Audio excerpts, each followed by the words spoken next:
Hi friends, health అడ్వైజర్గా real ఎస్టేట్లో ఎక్కడ పెడితే లాభం వస్తుందో తెలియజేస్తాను.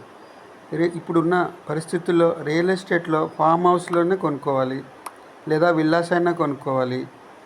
ఏదో ప్లాట్ కొన్నాం ఎక్కడో ఉంది అనుకుంటే అది కబ్జా అయినా అయిపోవచ్చు, లేదా ఎవరైనా దాన్ని ఆక్యుపై చేసేయచ్చు.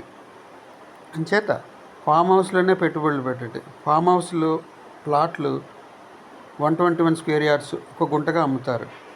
ఒక గుంట నాలుగులో ఒక గజము 4,000 రూపాయల నుంచి 6,000 రూపాయల దాకా ఉన్నాయి మా దగ్గర.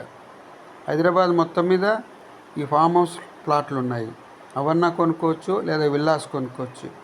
ఇల్లు అయితే 30 లక్షల నుంచి 6 కోట్ల వరకు విల్లాస్ ఉన్నాయి. అమ్మన్గల్లో 30 లక్షల ఇల్లు కడుతున్నారు. ఆ ఇల్లు సింగిల్ బెడ్రూమ్ ఇల్లు. అది కొనుక్కుని వాళ్ళ దగ్గరే వదిలేస్తే వాళ్ళు మనకు కిరాయి కూడా ఇస్తారు. నెలకి 10,000 కిరాయి ఇస్తారు. రియల్ ఎస్టేట్లో మేము ప్లాట్ కొనుక్కున్నాము, అది ఉంది అనుకుని ధైర్యంగా ఉండలేకపోతాం కదా ఈ రోజుల్లో. ఇలా అమ్మన్గల్లో ఉన్న ఇల్లులు కొనుక్కుంటే అవి కర్తాలకు దగ్గరగా ఉంటాయి. ఎవరికన్నా మనం కిరాయి ఇచ్చుకున్నా ఎక్కువ రేట్ వస్తాయి, లేదా వాళ్ళ దగ్గరే వదిలేసినా నెలకి 10,000 కిరాయి వస్తుంది. ఇంకొక విషయము, కందుకూరులో కూడా ఒక వెంచర్ ఉంది మాకు. ఆ వెంచర్లో ప్లాట్లు ఎలా ఉంటాయంటే 200 మీటర్ల రోడ్డు, 100 మీటర్ల రోడ్లు మధ్యలో ఉంది ఆ వెంచరు. ఈ రోడ్లు తిరుపతికి, శ్రీశైలానికి వెళ్ళడానికి వేస్తున్నారు. అక్కడ కొనుక్కుంటే ఎంత లాభం ఉంటుందో మీరే ఆలోచించుకోండి.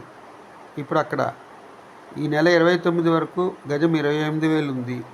త్వరలో అది 32,000 చేసే ఐడియా ఉంది మేనేజ్మెంట్కి. 29 లోపల కొనుక్కున్న వాళ్ళకి 4,000 రూపాయల బెనిఫిట్ ఇమీడియట్గా దొరికినట్టే. వాళ్ళ దగ్గర కూడా కొనుక్కుంటే మీకు మంచి లాభం కలుగుతుంది. మీరు ఒక 400 గజాలు కొనుక్కుని అక్కడ డెవలప్మెంట్కి ఇచ్చుకుంటే మీకు మీ ఓనర్షిప్ ప్లాట్లు మీకు వస్తాయి.